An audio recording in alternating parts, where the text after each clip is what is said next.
The Bengaluru Zonal Unit of the Narcotics Control Bureau has busted 3 drug syndicates operating in the country's southern states.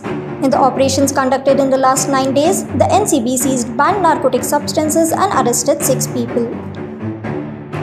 According to a press release, 498.5 grams of psychotropic substances and 25 stamps of LSD were seized in 3 different operations based on inputs of the Bengaluru Zonal Unit.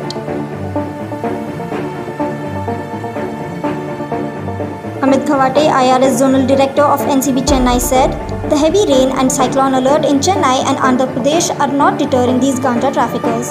They are defying all the odds and taking all type of risks to procure and contraband and traffic.